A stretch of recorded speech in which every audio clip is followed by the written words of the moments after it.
Hi, good morning, fellow Gen Chem 2 students. My name is Javier Estrada. I'm the student body president here at Mount Hood Community College.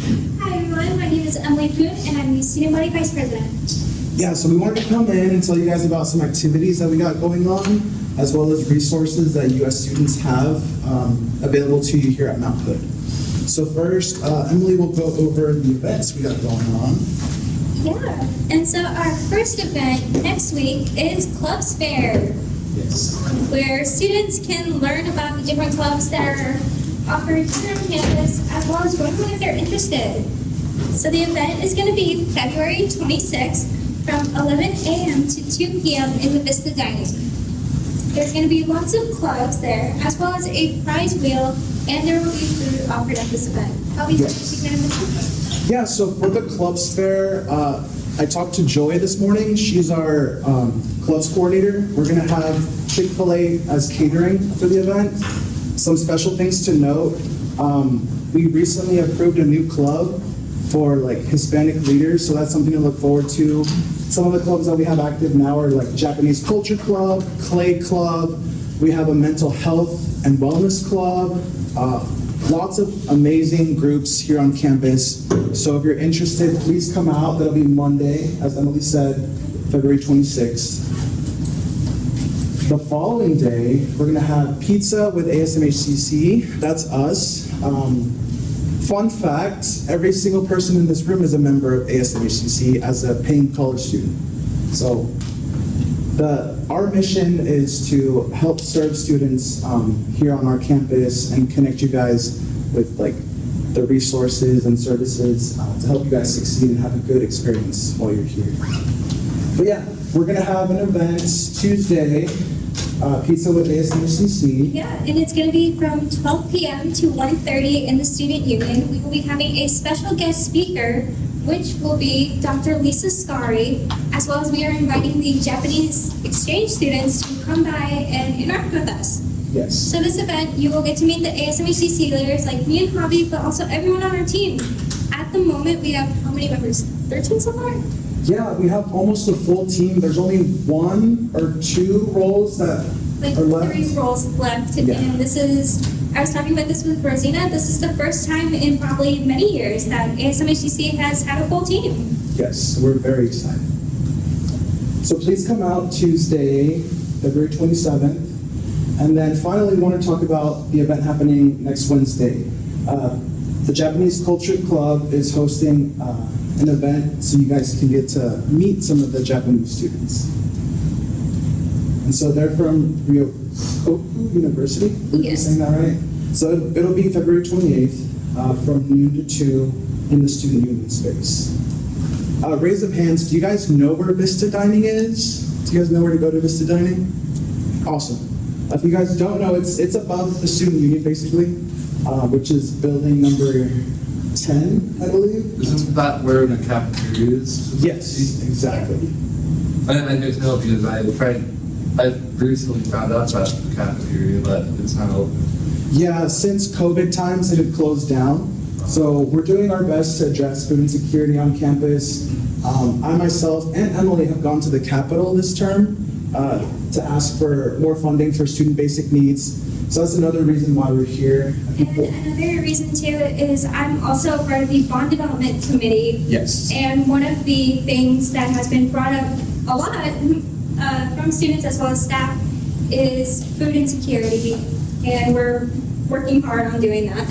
Yes. So we're working closely with Barney's Pantry. We just hired a coordinator for the position. He was onboarded over the summer, and he's done great things to help feed students on campus. We're currently doing a food and supply drive right now. So all the things that are gathered will be dispersed back to students who are in need. And hopefully, you know, the trips that we made to the Capitol will make the difference so that in the future, we'll have more funding for college students within the realm of like student basic needs, and also more tuition, like dollars in the sense of like scholarship opportunities and grants. So we're really, really hopeful that we'll get that and make a positive change. But yeah, we have some flyers we want to hand out that'll help guide you to the different resources you guys have on campus. One of the biggest things, if you don't know, the Student Hub is a great place to go. That's where they have the Student Basic Needs Department. They also help, I believe there's academic advising there. If you're reaching the end of your journey here pretty soon and want to transfer to university, the Student Hub is a place to go to help you figure those things out. If you guys don't know, we have a Barney Pantry Grab and Go in the Student Union, and you can order a food box once per week to help feed yourself and your household. And if you believe that you qualify for SNAP, that's something that the Student Services Hub can also help with.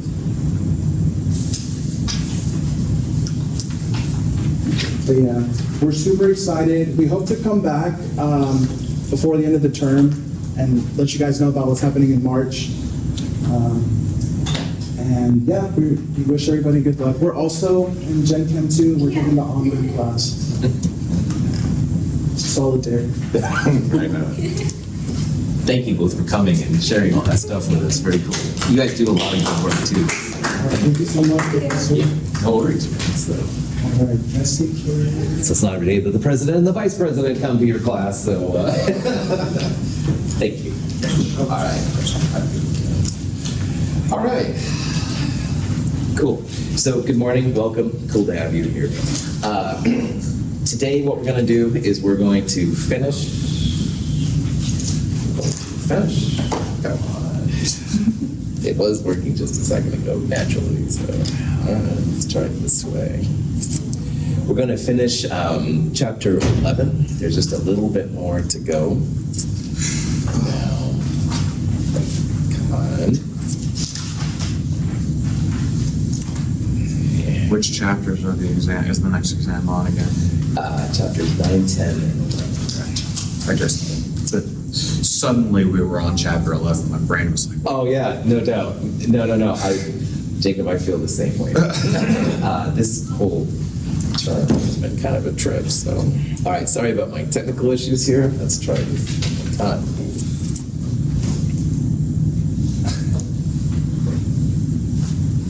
Seriously. Well. Okay. Does that have anything to do with track thinking on?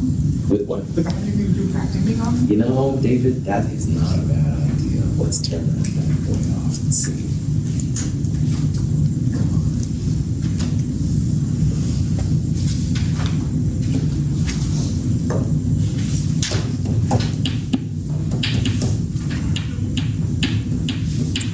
Well, no problem. That's what we started for. So, anyway, I will try and babble you with my fantastic personality. Don't throw tomatoes at me. Good morning once again. Sorry about this. This has been a little awkward of a good morning. So Jacob asked a really good question there, and I was a little distracted. Yeah, so next Monday, midterm 2, all right, chapters 9, 10, and 11. 9 was the gas laws, PV equals nRT, all that kind of stuff. 10, solids, talking about liquids, intermolecular forces, that kind of stuff. And now chapter 11, the newest chapter, this is going to be solutions, all right? So Henry's law was for gases.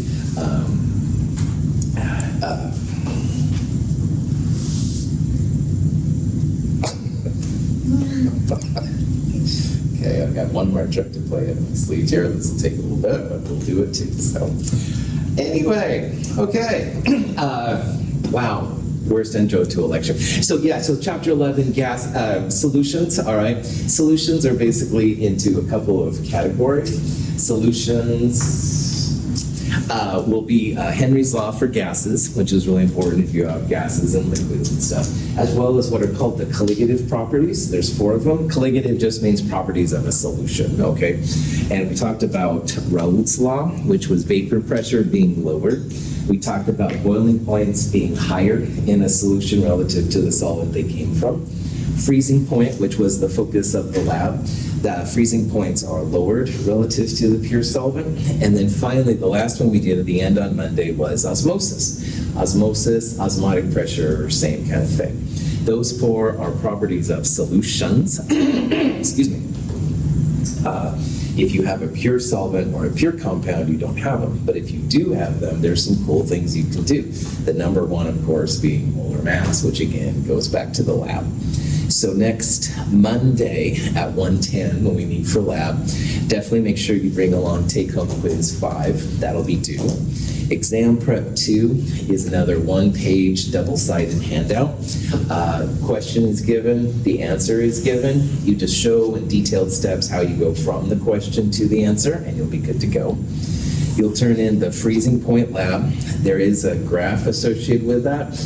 Turn in the graph with the lab, but otherwise it's pretty mellow.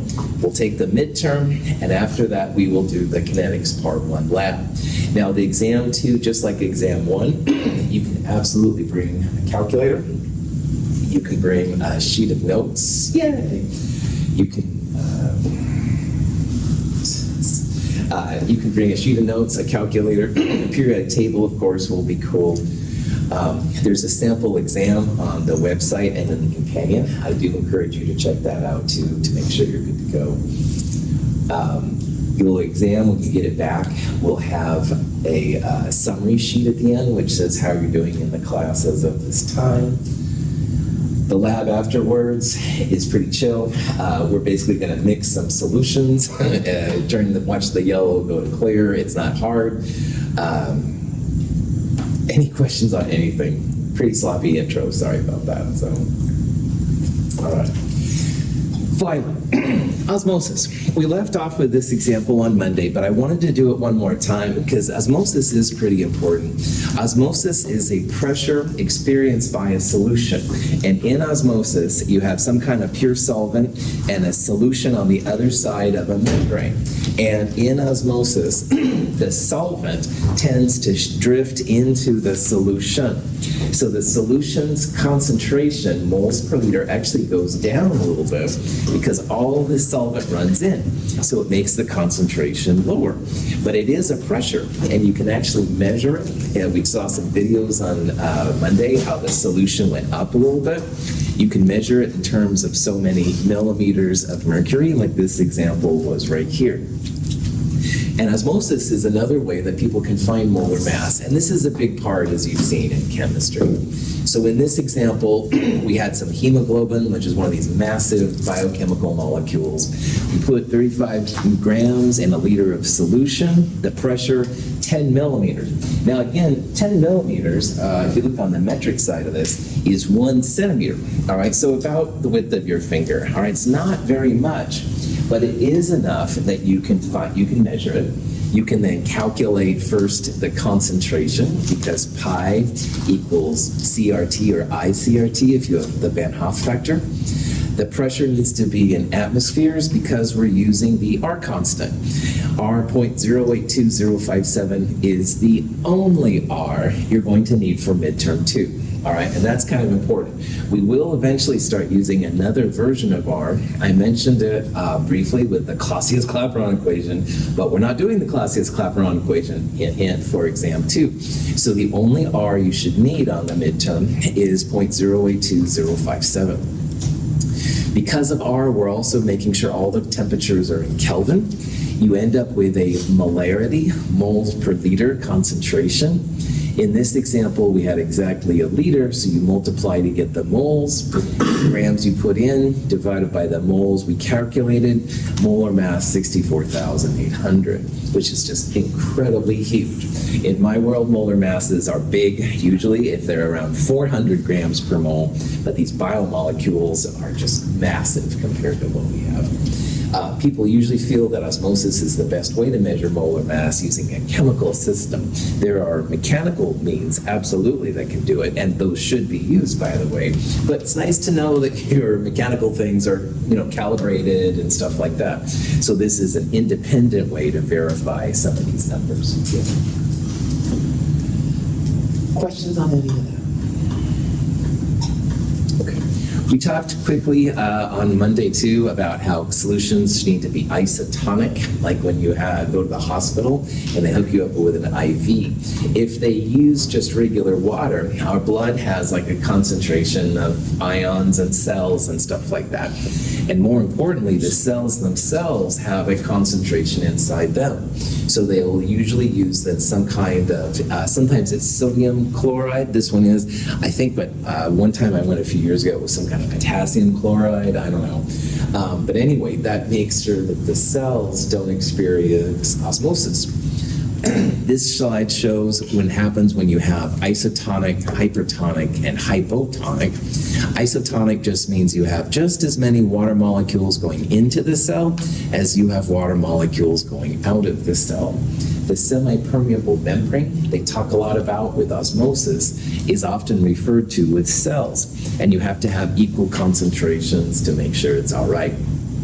However, if you have, for example, if you have this kind of situation, the water molecules, more of them go out of the cell than go into the cell, and you can see that the cell kind of shrinks down, and that's of course not good for your cells, and that's bad for you if you're going to have a procedure or something like that. And conversely, if you have just pure water, the water molecules will rush into the cell, but none of them will come back out. And that's bad too. Your cells will start getting really big, makes us unhealthy and stuff. So in the medical field, knowing when things are isotonic is really important for health and stuff like that. Also, briefly on Monday, we talked about a real important process that's involved with osmosis, which is creating good drinkable water from seawater. And as the population goes up and the amount of drinkable water gets harder to come by, in some places, reverse osmosis is a feat they have to do.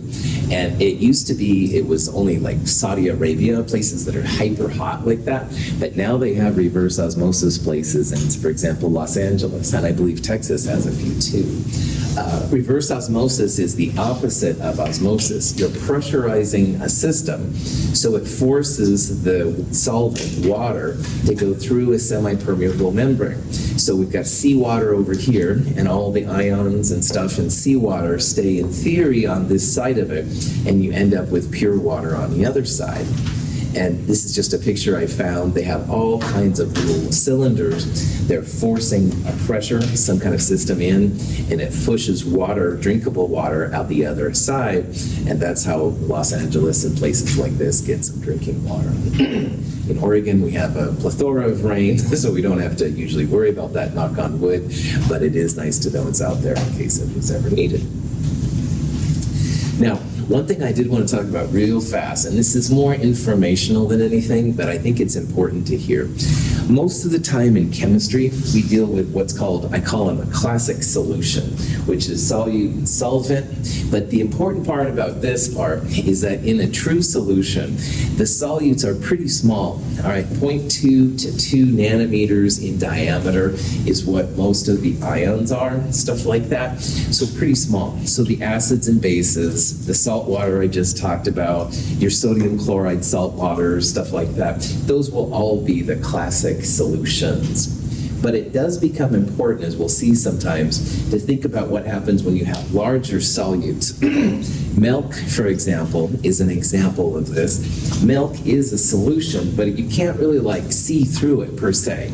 And so when the solution particles get bigger, all right, 2 to 1,000 nanometers, they call it a colloid. And fog, as we're going to talk about, is actually an example of that. All right, fog is like gas, water molecules in the air. There's lots of examples of it. They have different properties than the classic solution does. And if you get really big particles, you end up with suspensions. Blood is a great example of that. Blood is a solution, but it obviously is different than HCl or acetone in water or something like that. You just have bigger pieces and stuff, and there's some different properties that come out. You may have heard of colloidal silver. Sometimes some people think that's really healthy, although I would argue that. But anyway, if you hear about it, it's this version, all right? It's a colloid of silver in a water solution. So these colloids and suspensions don't get talked about as much, but they are around us all the time, and I think it's worth at least discussing it. You can tell a colloid in suspension from a regular solution through something called the Tyndall effect, all right? If you put a laser or some kind of heavy light beam through, you'll see the actual laser go through. So like, for example, pure water, if you shoot a laser through it, you don't really see anything.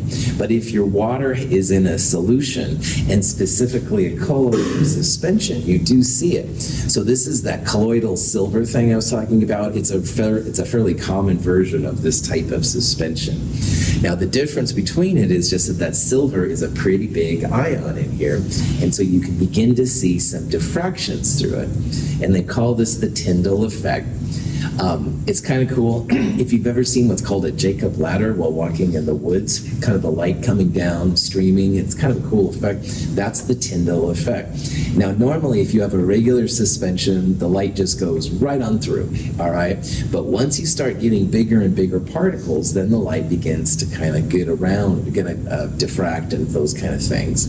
So a lot of the cool sunsets that we see are the result of the Tyndall effect.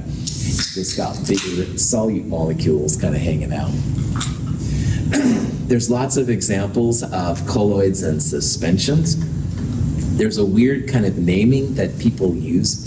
They call the solute the dispersed phase, and the solvent is the dispersing medium. So like if we had a hydrochloric acid solution, the solute would be hydrochloric acid, the HCl, and the solvent would be water.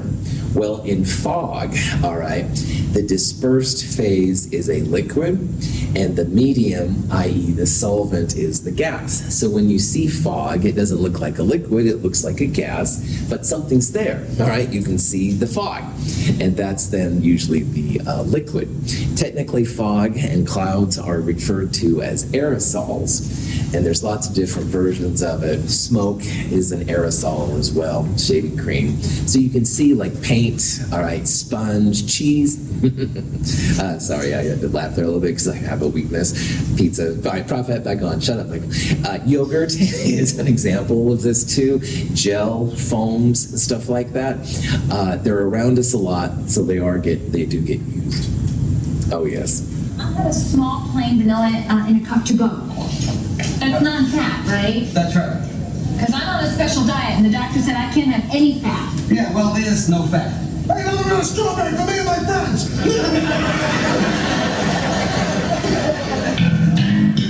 Hurry, Jerry, hurry. How's it doing? Not so good. Well, you can have this tested now. It's melting. So what? It changes the molecules. Oh, you don't know what you're talking about. Fatso. I got a 90 in biology. You call me Fatso one more time, you're gonna be walking back. I called earlier about getting the yogurt tested. No, right. Would you fill this out, please? Does it matter if it's melted? No. You know, this is going to take a couple of days. It's okay. Hello there. Hello? Ooh, test tubes. Cool. Okay, I couldn't resist but share this with you. So first of all, Seinfeld is a weakness of mine. But anyway, in this thing, they were analyzing yogurt, and there were several parts about it which are fun. First of all, yogurt is a type of a colloid. It's a gel, all right? So it's a liquid in a solid. So it looks more solid, but it certainly has liquid properties. But in this version, they said, oh, if it melts, it's going to change the molecules. No, it's not. You're going to change the relationship of them, but they're still all there. It's still fine. And of course, at the end, ooh, test tubes. Cool. Questions on that? You don't have to like Seinfeld to do well in this class. All right. In untreated cotton, surface hydroxyl groups attract each other and make for a rough surface. Fabric softener molecules are surfactants. Their polar heads are attracted to the hydroxyl atoms, leaving their nonpolar hydrocarbon tails out. The tails, because they display weak intermolecular force, can slide past each other, thereby imparting a soft texture to the cotton. In untreated cotton, surface hydroxyl groups attract water molecules, so cotton absorbs moisture. In cotton treated with softeners, however, some hydroxyl sites are occupied, making the fabric less attractive to water and therefore less absorbent. Surfactants are things that are sometimes used around us. We're used to talking about detergents, which are essentially types of soaps. And cotton, which is what a lot of our clothes are made of, are essentially a bunch of organic pieces with OH groups on the end. And what happens normally is the water molecules bind with the OH, and apparently that makes the cotton harder, okay? But if you put a softening agent, it's basically a part that has a polar head with a non-polar body.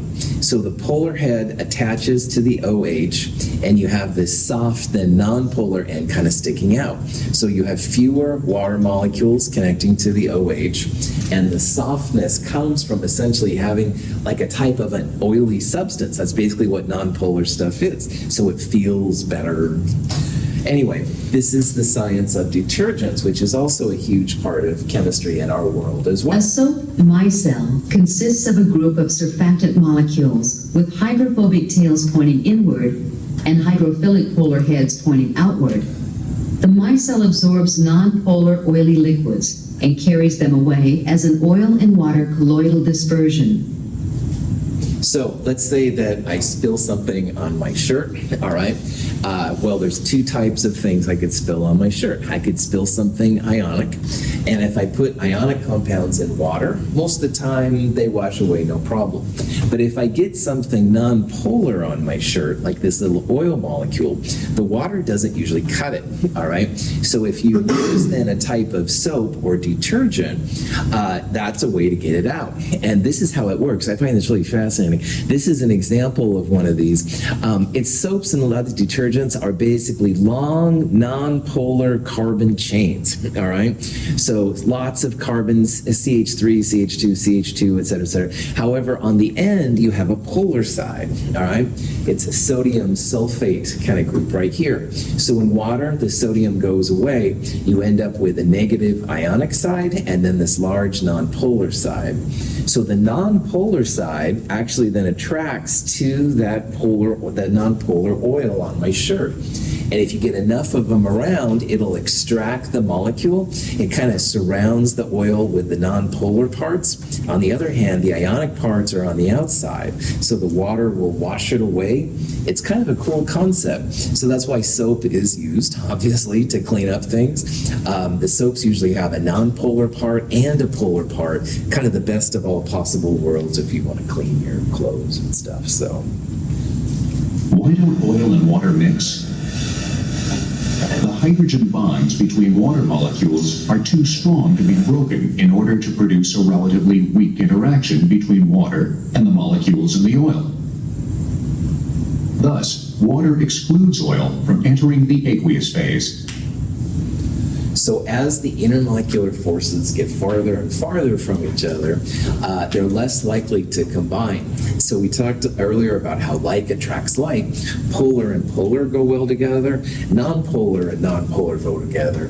But when you get farther and farther, they don't. So water has really strong hydrogen bonds. And the oil with a less density usually floats on top. And they don't dissolve well in each other, because those non-polar are induced dipole. Water isn't just dipole, which is already higher, but hydrogen bonding. So they kind of like kicks the oil out. Now, some of it does get through. There is the dipole-induced dipole force, all right? And so if you have oil get in your water, sometimes you can smell it for a while. That's because of the dipole-induced dipole. But most of it separates out, so you don't have to worry in bulk about it, unless, of course, again, you're thinking about smelling or drinking. Okay, so that's it for this chapter. And what we'll do now is we'll start a review for the second midterm. Cool.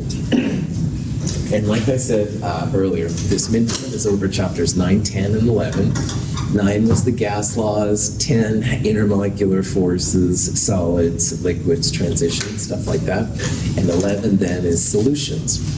So for you, next Monday in lab, we won't look at problem set 6, stuff like that. But what we'll do is we'll take the second exam then. Make sure you bring your calculator, a pencil or something to write with is totally fine. You can absolutely bring along a note sheet, All right, 8.5 by 11, all handwritten stuff, nothing computer generated, photocopied. Staple it to the back when you're done. That's totally legit. Freezing Point Lab should come with you. Exam Prep 2, the take-home quiz 5 that we did should come along with you, and then bring along a copy of the Kinetics Part 1 lab. All right, we'll do that afterwards. The midterm itself has 20 multiple choice questions, 5 short answer questions. It'll be about 2 hours in length, and when you get the midterm back, there'll be a summary sheet at the end. Like before, to study for it, there's a sample midterm in the companion and online. I do encourage you to check that out. There's other resources to help you get along. Questions, that kind of stuff. Okay, if you do have questions, definitely let me know. What we'll do now is we'll go through some example questions. I'll give you some time to think about the answer, and then we'll talk about what the answer actually is. So this is a question back from the gas laws. It says a sample of gas has a volume 222 milliliters at 695 millimeters mercury and 0 Celsius. What would be the volume of this gas if it was measured at 333 millimeters mercury and 0 degrees Celsius? So we're looking here for a volume, all right? The answers are all given in milliliters. See if you can figure out the answer to this question. There's a couple ways to do it. I'll talk about one way, the best way probably to do it.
So all of these questions related to quantity, you can refer back to the ideal gas law if you want. Now there's lots of variations, and if you know the variations, you can save time by using them. But let's say this was the only thing you remembered, which is totally fine. Well, you've got a volume, a pressure, and a temperature at one set of conditions. And then you have a pressure and a temperature, and you're looking for the new volume. And it says in there it's the same sample of gas. So in the ideal gas law, R is always a constant, and in this problem, N is a constant too. It's the quantity of gas, so those parts don't change. So one thing you could do is let all the constants be together, N and R, and get everything that might be changing on the other side. So PV over T equals NR. And if you have one set of conditions, P1, V1 over T1, you can let it set to another set of conditions, P2, V2 over T2. In this problem, we want to solve for a volume, which would be V2. So if you multiply both sides by T2 and divide both sides by P2, you'll get V2 equals P1, V1, T2 over T1, P2. And that will get you around those kind of things. Now, if you look a little further, the temperature is listed twice, but as you can see, the temperature doesn't change either. So really, if you wanted to avoid the temperature, you can, but I wanted to put the temperature in there because do you ever use Celsius in the gas lines? No, right on. Make sure you use Kelvin, all right? How do you go from Celsius to Kelvin? What's the number? 273.15. 273.15, well done, that's right. So in this case, even though you technically don't have to use temperature, make sure that you always use Kelvin. So here's the complete version. Sometimes they call this the combined gas law. I don't know, whatever. The temperatures cancel, so you don't have to put the 273s in there. When you're not using R explicitly, though, pressure and volume can be other kinds of units. So you could convert the pressures to atmospheres, and you could convert the volume to liters.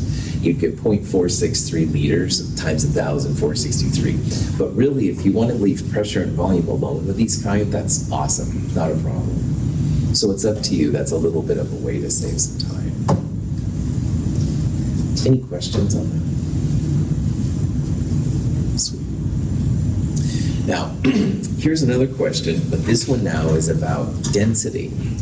And PV equals nRT works really well for this too. But when you have PV equals nRT, N, as we talked about in lecture, is also the grams of gas divided by the molar mass of gas. So if you rearrange this, PM equals G over V, RT, and G over V, grams over liters, that's the density. So another handy equation in this section is PM equals DRT. So it'll help you a lot on this one. See if you can figure out, based on this information, which one of these will have the largest density. The temperature is the same, the pressure is the same, so you think about which one will change and affect density.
Well done. All right, so the key for this one, if you look at PM equals DRT, the pressure doesn't change, the temperature doesn't change. R is a constant, so it doesn't change either. Density is proportional to the molar mass of the gas. So as molar mass goes up, your density goes up. So for all of these compounds, find the grams per mole. Oxygen is 16, roughly, on the periodic table, since there's two of them. This would be 32 grams per mole. And N2, which is 28 grams per mole, is a smaller molar mass. So O2 would have a higher density, we would predict, than N2 because its molar mass is higher. So going down, hydrogen's about 2 grams per mole, CO2 is 44 grams per mole, which is higher than oxygen's 32 grams per mole, so that would be more dense. but the densest one of all, as everybody saw, looks like xenon. Xenon on the periodic table is about 131 grams per mole. Biggest molar mass means biggest density. So we would predict that xenon has the biggest density. Any questions on that?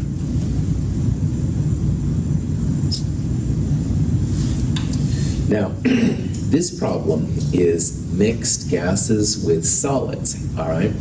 And if you look at this problem with diborane, we've got diborane as a gas, oxygen as a gas, and we're making this boric oxide stuff, which is a solid, and water, which is a gas. And so what it's saying right here, if 1.5 liters of diborane is mixed with oxygen, what volume of oxygen do you need to make this happen? All right, we're going to assume that everything is balanced stoichiometry. So 1.5 liters of diborane is added in. And the question is, how much volume of oxygen will you need? And I'm going to be honest, a big hint here is the stoichiometry. All right, there's a 1 in front of the diborane and a 3 in front of the oxygen. So see if you can use that and the fact that moles are proportional to volume to figure out what the best answer here would be.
Fantastic.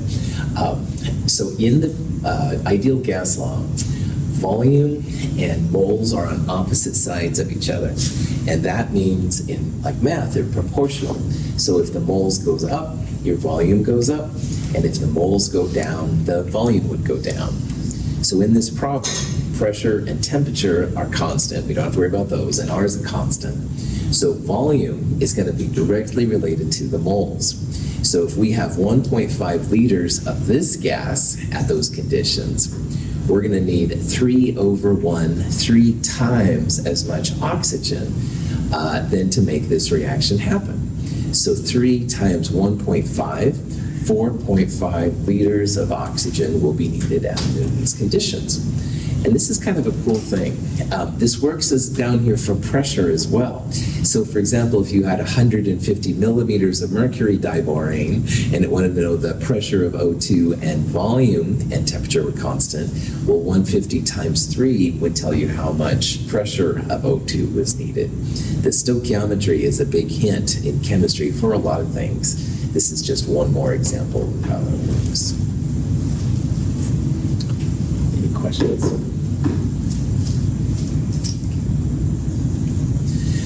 Same reaction, diborane and oxygen, making the boric oxide and water. We have 3 gases, and what I'd like you to do in this problem is put them in order of increasing speed or velocity. And remember that as things get lighter, they get faster, all right? But as things get heavier, they get slower.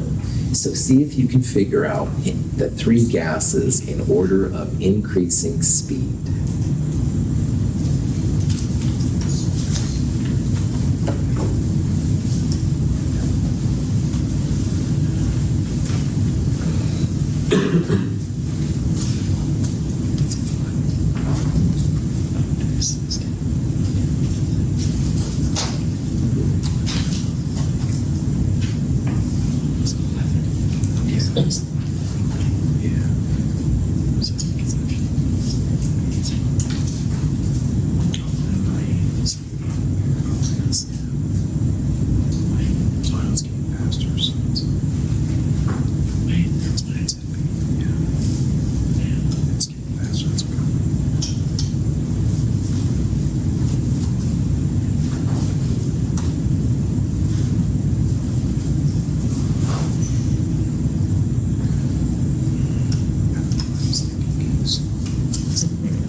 All right, the class is almost evenly split amongst B and C, and that's, for one thing, is really cool, because what you're seeing if you pick B or C is that there is a relationship between the molar mass of the gas and the speed. So the first thing on a problem like this, if it says anything about increasing speed, you've got to figure out the molar masses of these three gases. Now, water, about 18 grams per mole. Oxygen, 16 times 2, 32 grams per mole. And diborane, roughly 27, 28 grams per mole. So smallest molar mass, B2H6 is in the middle, and oxygen is the biggest molar mass. Now, we want these in order of increasing speed. All right, so we want the fastest at the end and the slowest at the beginning. So the slowest one is going to be the one with the most mass to it. And of those three numbers, 32 grams per mole, i.e. oxygen, is going to be the slowest. All right, it's going to be the slowest because it's got the most mass. Water, on the other hand, 18 grams per mole is the smallest molar mass, so it should be the fastest of all of them. So when it comes to the order of increasing speed, heaviest to lightest, lightest will be fastest, heaviest will be slowest. Good to go. Any questions?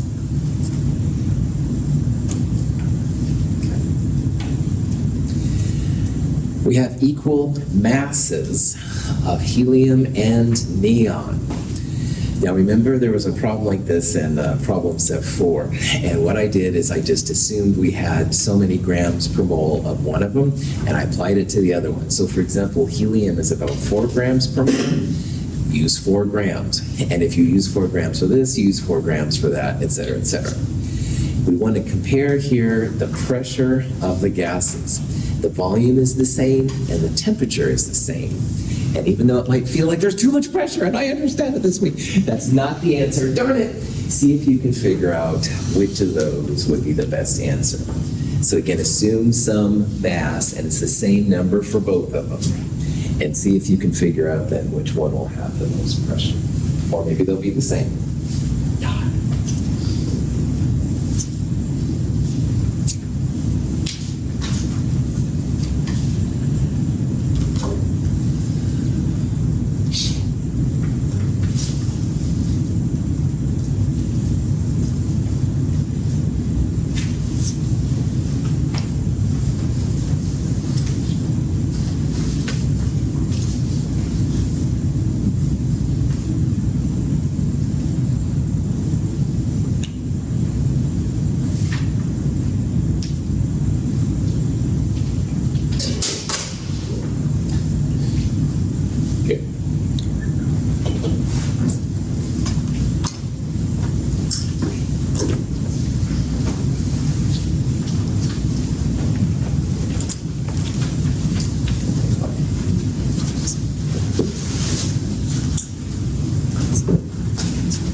So equal masses means equal grams. You can pick any number you want, yeah, literally.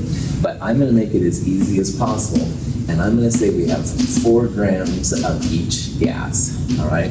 You can use 1,000,000 grams. You can use 10 to the minus 15 grams, whatever number you want.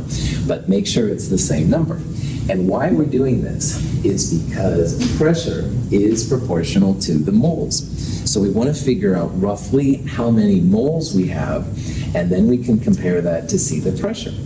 So the reason I picked 4 was because helium, a mole of helium, is about 4 grams per mole. So that means this is basically then 1 mole of helium.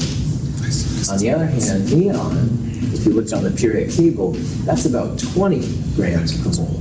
So we're going to have less than 1 mole of neon, all right? The molar mass makes a difference here. And as the moles N go up, the pressure will also go up. We have more moles of helium, so we should have a bigger pressure in the helium flask than we have in the neon flask. And Donovan says, oh, Russell, you're just picking magic numbers here. You can pick literally any number. It's going to be the same thing, all right? The molar mass here is what makes a difference in these calculations. Any questions on that? Wow, out of time. All right. Thank you for being here today. This has been an unusual lecture. Thank you for being a little flexible with me. Great to have you here. We'll do more review on Friday. Have a great day.